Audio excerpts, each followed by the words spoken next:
Good morning, ladies and gentlemen. Welcome to the Public Service Commission of South Carolina's hearing in docket number 2020-268-T. Before we get started, please join me in a brief moment of silence. Thank you very much. Let's take roll. Here in the hearing room, we have Commissioner Caston, Vice Chair Belzer, and Chairman Williams. Joining us virtually, we have Commissioners Powers, Thomas, Williams, and Irvin. Mr. Stark.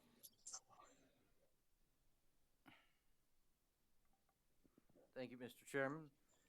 Mr. Chairman and other commissioners, we're here for the proceeding in docket number 2020-268-T, which concerns the application of Zip to Zip Movers LLC for a Class E household goods certificate of public convenience and necessity for operation of motor vehicle carrier. This hearing's been scheduled for today, February 25th, 2021 at 10 a.m., broadcasting out of the offices of the commission. Mr. Chairman, I believe that the docket is in order. All right, thank you very much, Mr. Stark. Let's take appearances from the parties. Mr. Chairman, Charlie Terraney. I'm here on behalf of Zip to Zip Movers, LLC. Good to see you this morning, sir. Thank you. Hi, Benjamin Fleming here, owner of Zip to Zip Movers. Thank you for having me. Thank you for participating.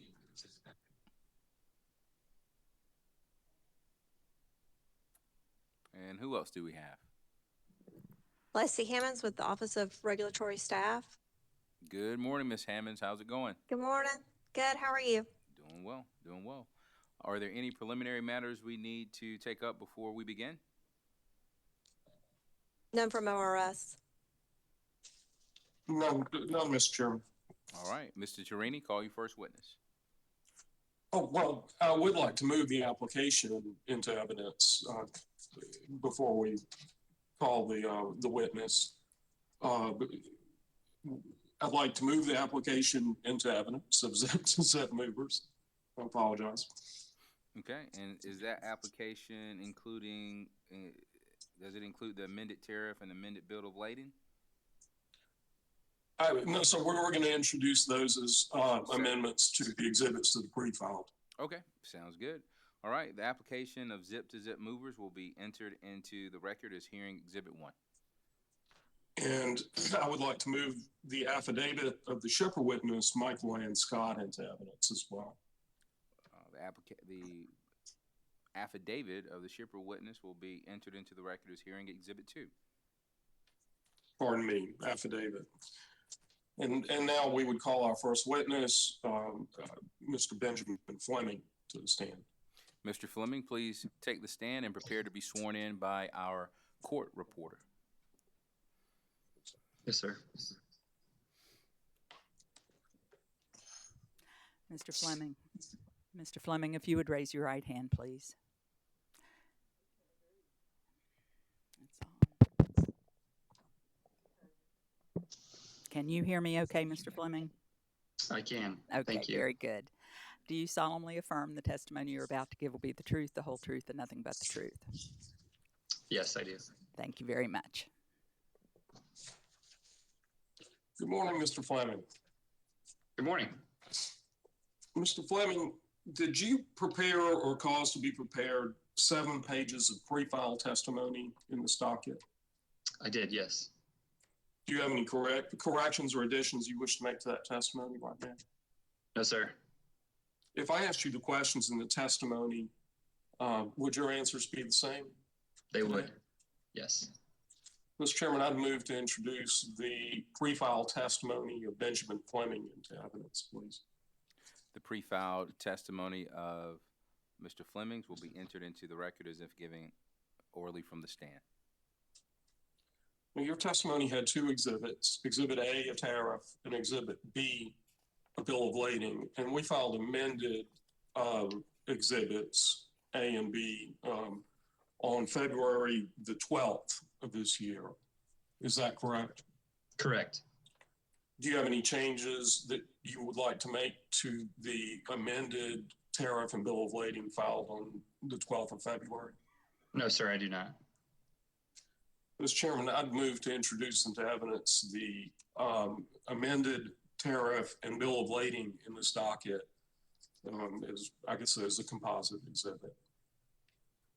The amended tariff and the amended bill of lading will be entered into the record as a composite exhibit. I believe we're on hearing exhibit 3. Thank you. Mr. Fleming, where do you live? Greenville, South Carolina. What's your address? 5 Alex Court, Greenville, South Carolina, 29609.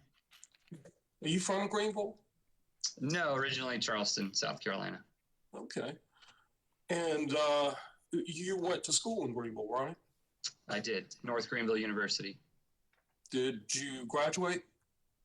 I did, 2009. And I believe you graduated magna cum laude. Is that right? I did, yes, sir. And I have no direct knowledge of this, but that's with high honors is what it means, I believe. Yes, yes.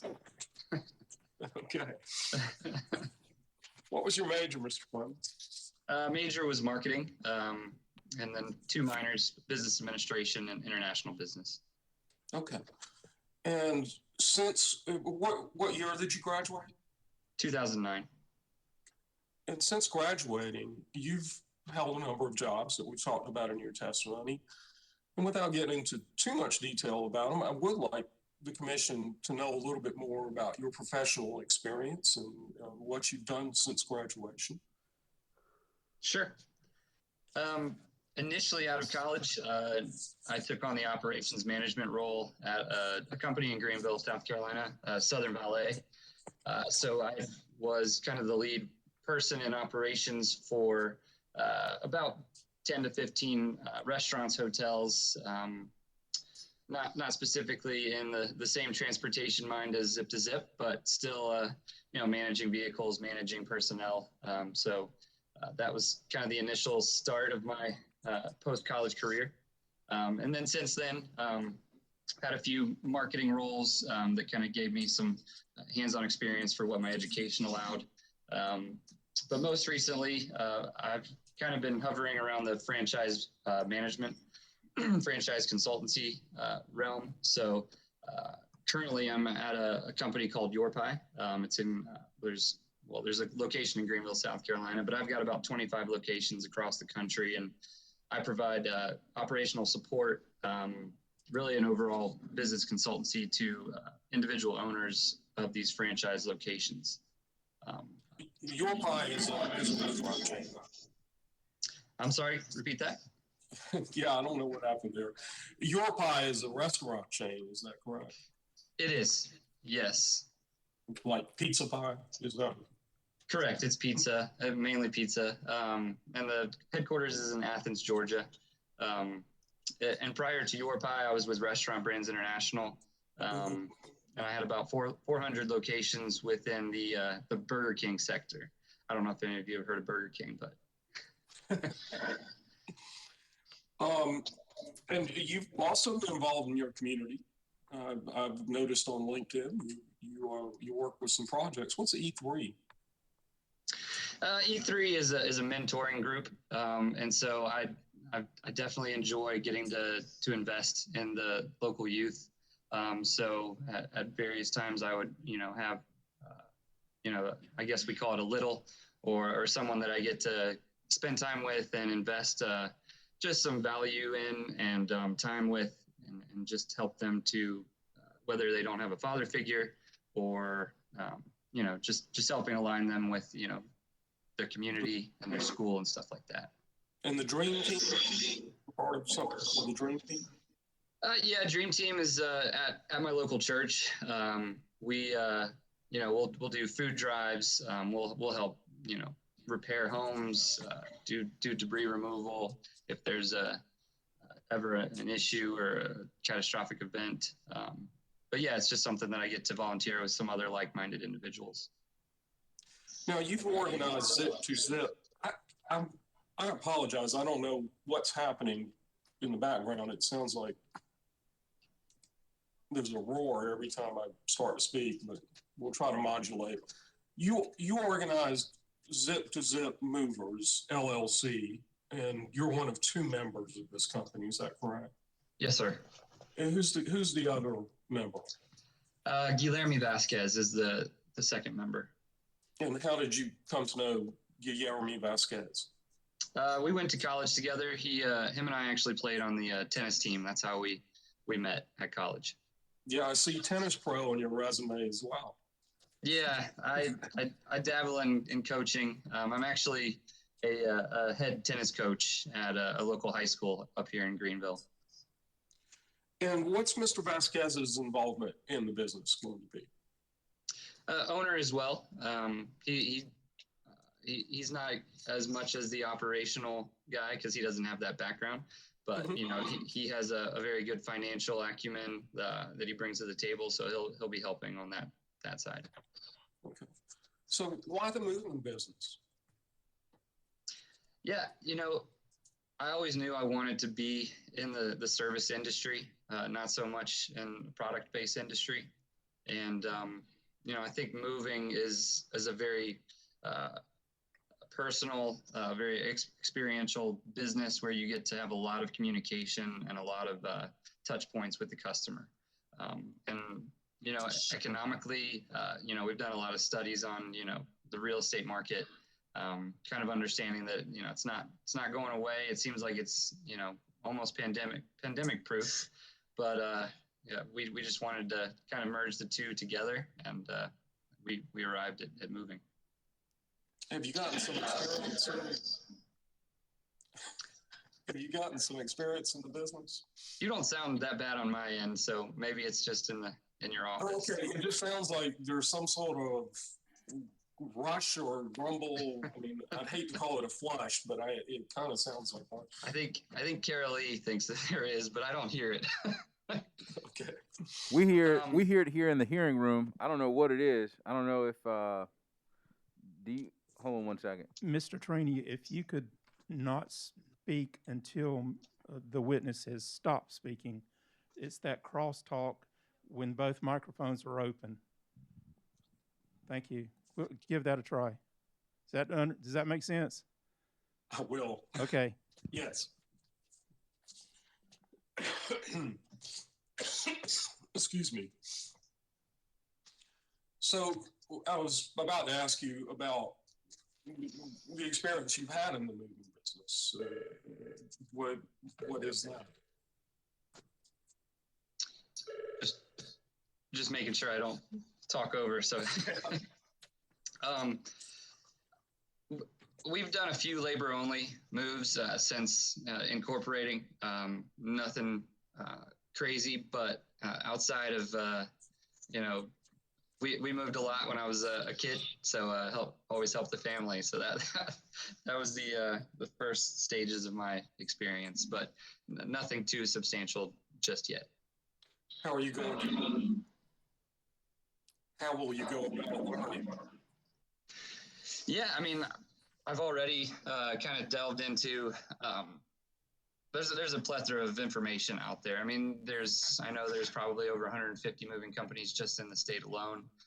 So, really just understanding the successful stories from the past, kind of tweaking them a little bit to make it right for Zip to Zip. I've watched countless training videos that are out there for other companies, and then, documents and information that really give best practices. I plan on being at every job for the foreseeable future. We want to make sure we provide that best experience. And I think me being there is going to eliminate any issues. How many employees will you have? So for now, it's just Guilherme and I. However, we do hope to have upwards of maybe 5 by the late summer. Just depends on how quickly we move, but that will be likely on a part-time basis. Mm-hmm. Will you obtain workers' compensation insurance for these employees? Yes, we will. Do you have any vehicles at the moment? We do. We have a 2012 750 XL. It's a 26-footer. I'm going to try to share a screen. I know there's a delay sometimes. but we can go ahead and talk about it.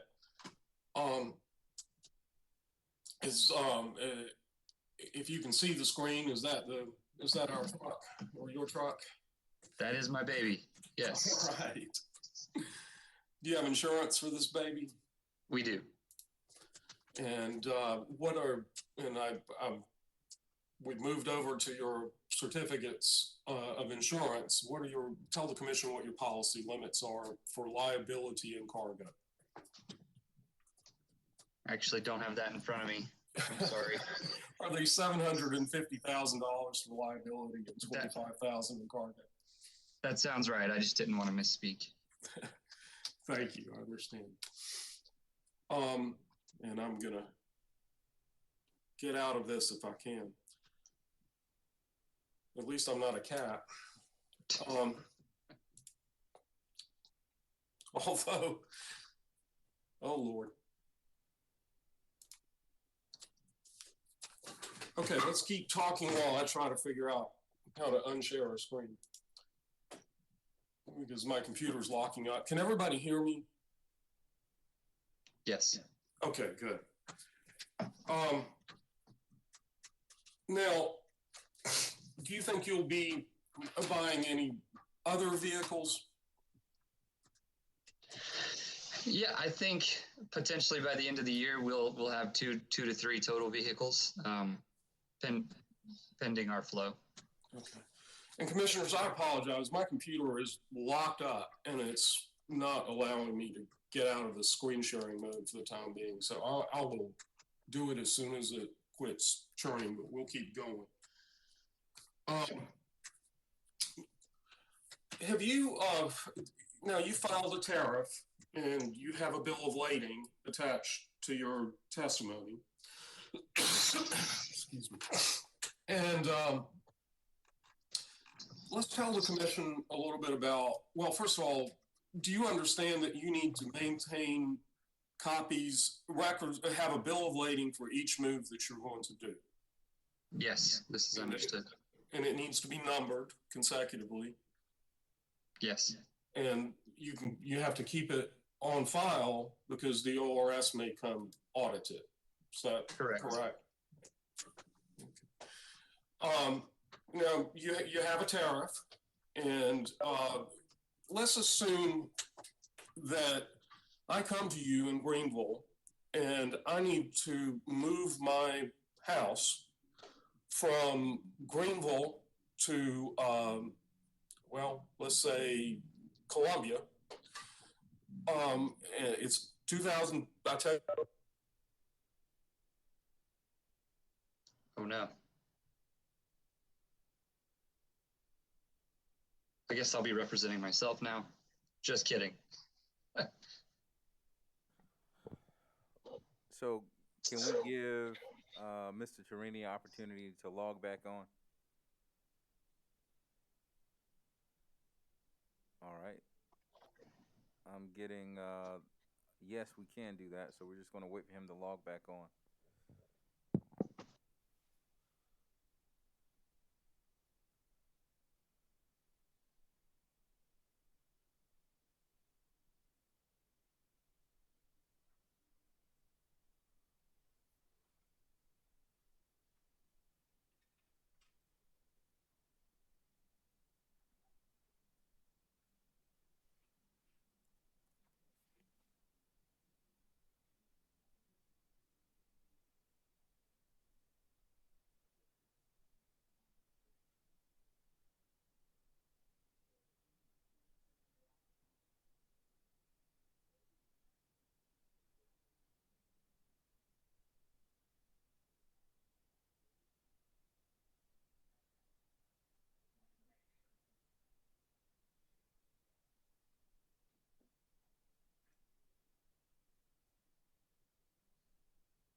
Do we need to call Mr. Torini? He may not realize he's dropped. Oh, okay. Thank you.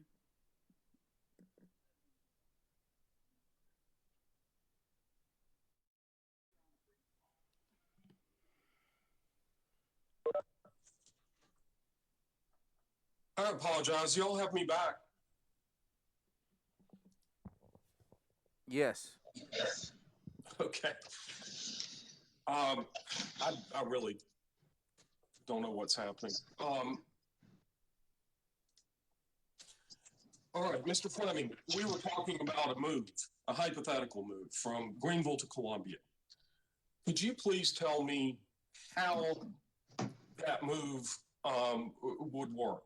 What would your first step be? Would you give me an estimate, maybe? Yeah, I mean, we've got kind of our baseline in the tariff, but ultimately, to give a very accurate estimate, I would like to get on premise, do a site visit, do a walkthrough with the customer. I'm definitely going to encourage customers to do those walkthroughs with me, just so we're on the same page.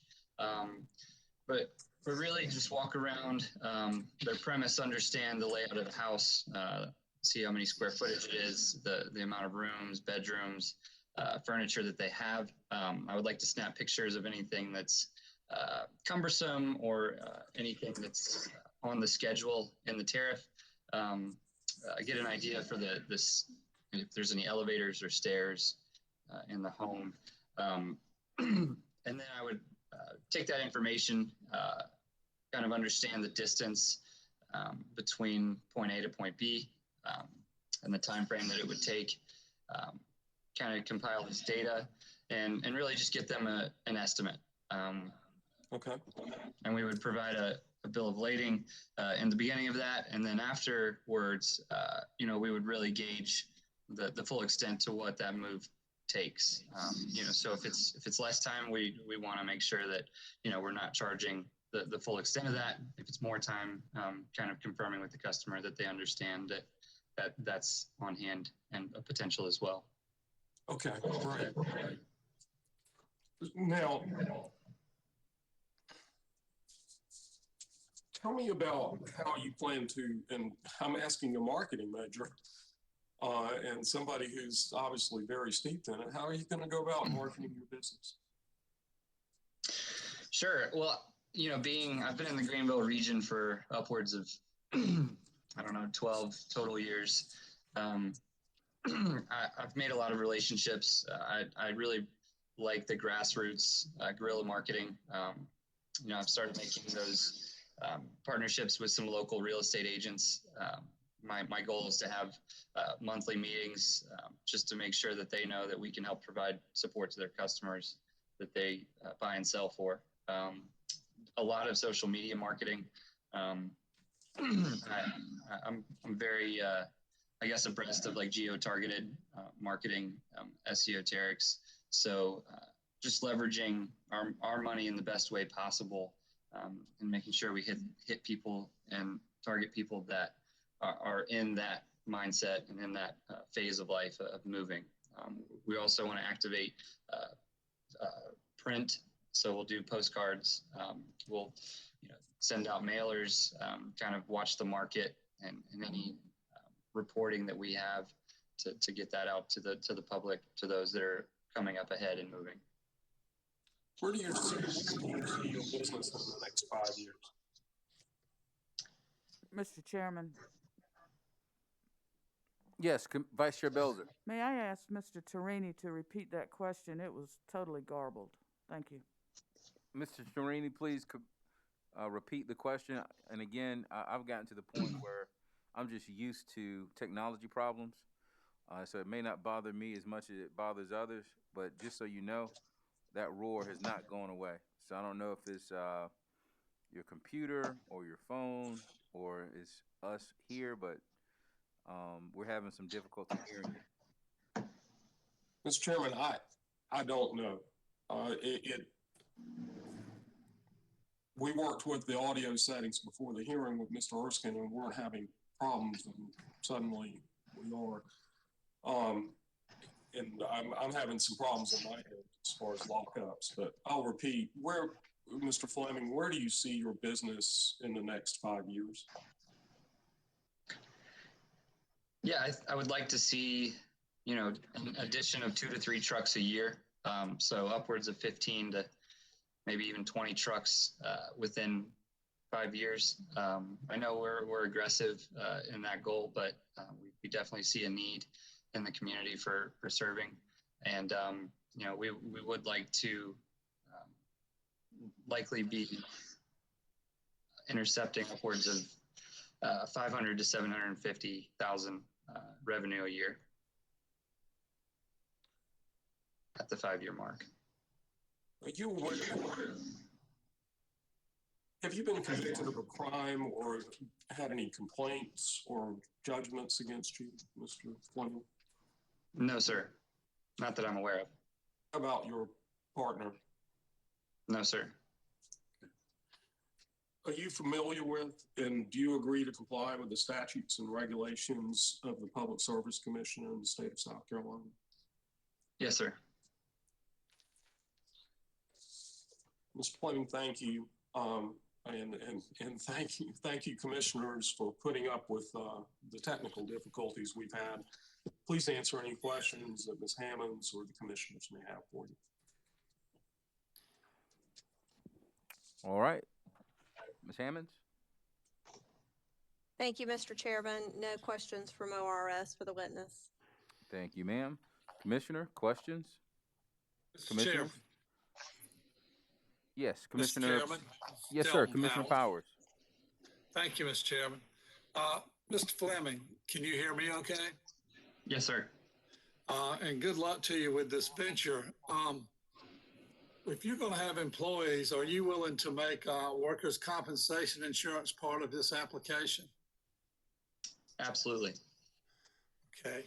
My other question, I was reading your application about steps. If you have 8 steps, it's $25, 16 is $50. For example, I'm building a house right now, has 2 bedrooms upstairs. Some stuff's going upstairs, some stuff's going down. How do you, and this is curiosity as much as anything else, how do you evaluate that sort of situation? Sure. I mean, it's based on the amount of stairs as it's in there. It's not a basis of up and down. It's just, the counting of the stairs. So it's just one charge. Yeah, it's a round trip charge. Yes, sir. Okay. So it'd just be $50 regardless of how much stuff I put upstairs. Yeah, correct. Yes, sir. Okay. All right. Mr. Chairman, I wonder, since we have a second owner, which has now come up in the question, would it be replete not to have the driving records of that owner submitted as part of this application?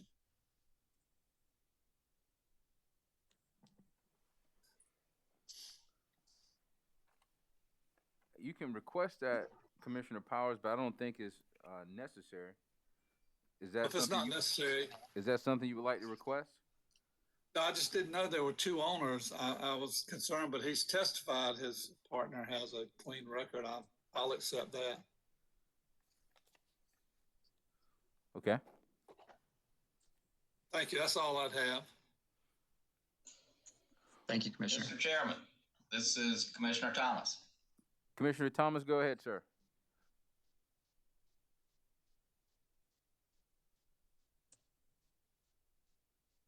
Can everyone hear me? Yes, sir. Commissioner Thomas, go ahead. Thank you. Well, first off, Mr. Fleming, I'd like to say I like your logo. That looks good. Looks like you have put your marketing background to good use. Thank you, sir. Yeah, looks good.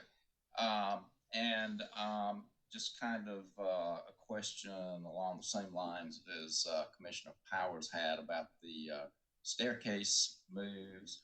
I guess my question relates to what it really is, a staircase or stairway. And what I'm thinking about is, as you very well know from being in that Charleston area, a lot of the houses along the coast are elevated, and the entranceway or all entranceways before you ever even get into the house are exterior stairs. And I don't know if that qualifies as a staircase or stairway. I would assume that the outside, inside, either way is pretty much the same thing, but just asking for a little clarification there. Sure. Elevate, I guess a rounded elevation or something that doesn't have like a hard concrete, not like the substance, but like a rigid stairway doesn't really count for us.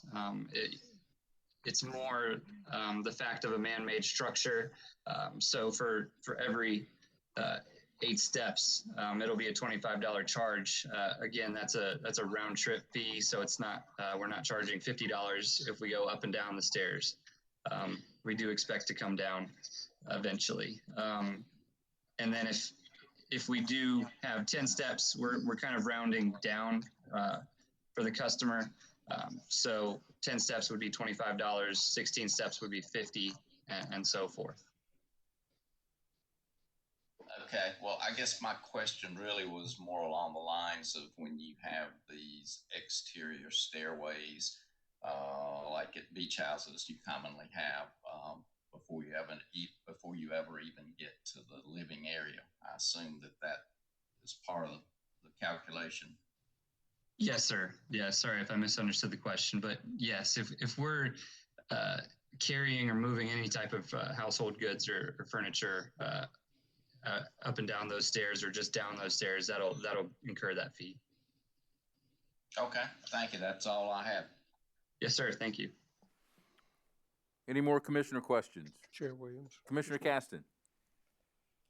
Good morning and thank you.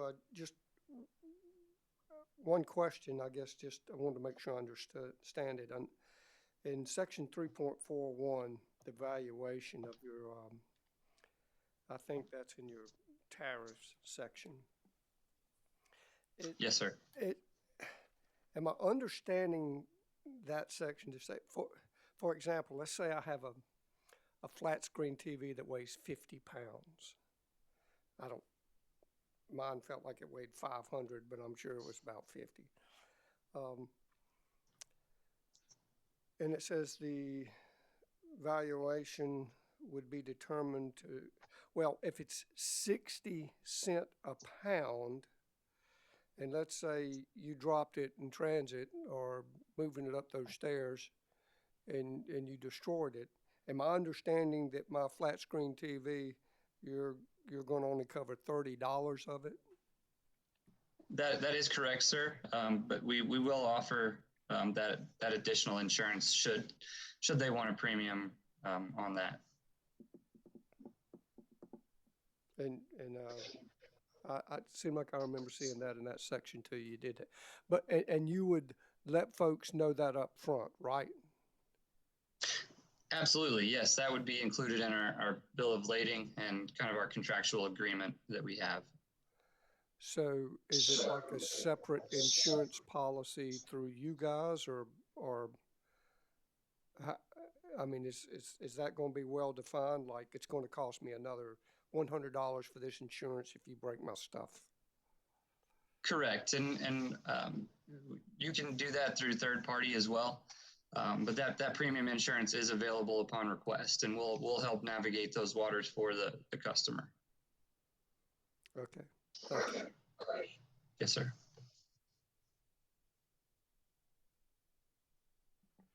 Any more commissioner questions?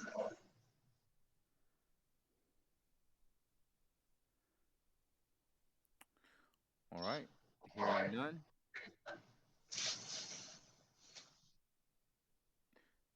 Anything else for this witness? No, Your Honor. All right, Mr. Flemings, you may step down and be excused.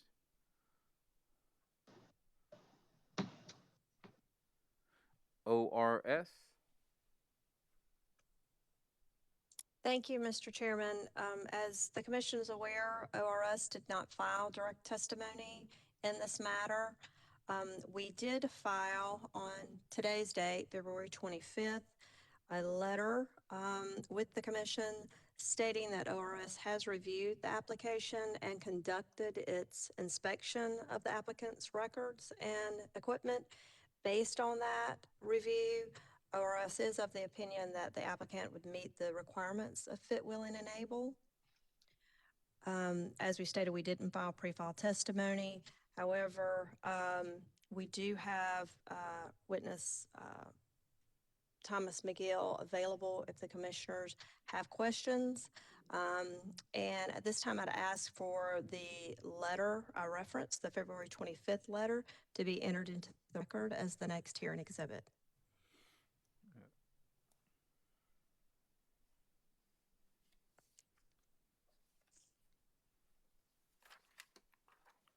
The ORS letter dated February 25th, 2021 will be entered into the record as hearing exhibit number 4. Thank you, Mr. Chairman. Mr. Chairman, Vice Chair Belzer. I would ask that Mr. McGill answer a few questions, if he would, please. Mr. McGill, please take the witness stand.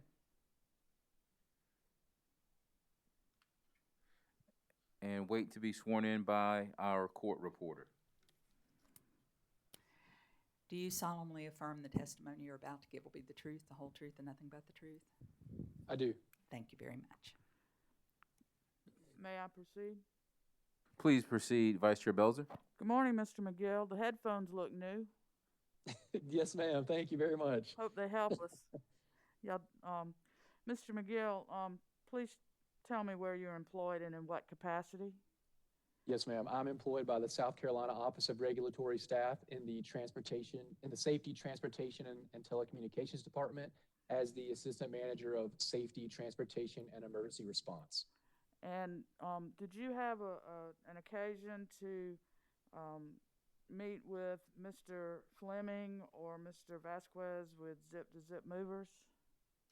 Yes, ma'am. I met with Mr. Fleming on February the 1st of this year, and it was at that time that we discussed through the application that you had on file, as well as the tariff and bill of lading. And I was also able to look at the truck that he has presented in his application and shown pictures of today. And as part of that process, ORS was able to determine that this applicant was fit, willing, and able. Okay, and can you expand a little bit more on what criteria you looked at and what you saw with this applicant that led you to the conclusion that the applicant is fit, willing, and able? Yes, ma'am. We looked at, to make sure that he had a tariff that met all the regulations in South Carolina and a bill of lading that included all the requirement information to include valuation information, the proper setup for the hourly charges, the bulky articles, the stair or elevator carry fees that might apply.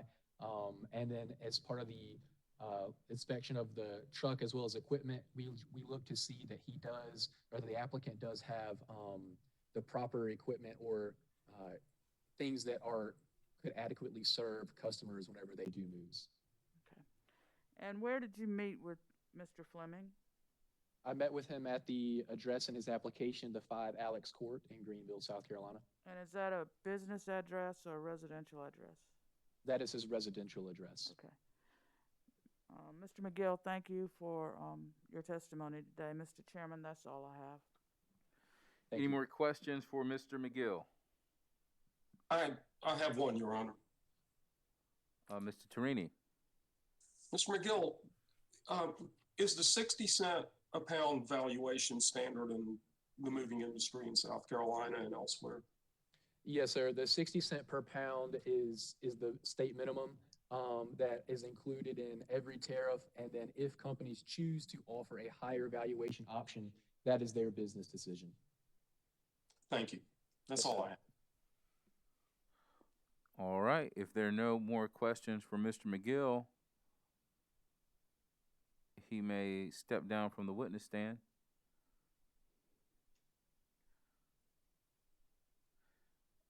Is there anything else from ORS? Nothing further from ORS. Thank you, Mr. Chairman. All right. Any housekeeping matters, Mr. Stark? Thank you, Mr. Chairman. No, I have no housekeeping matters. All right. Well, Mr. Fleming, thank you for filing your application.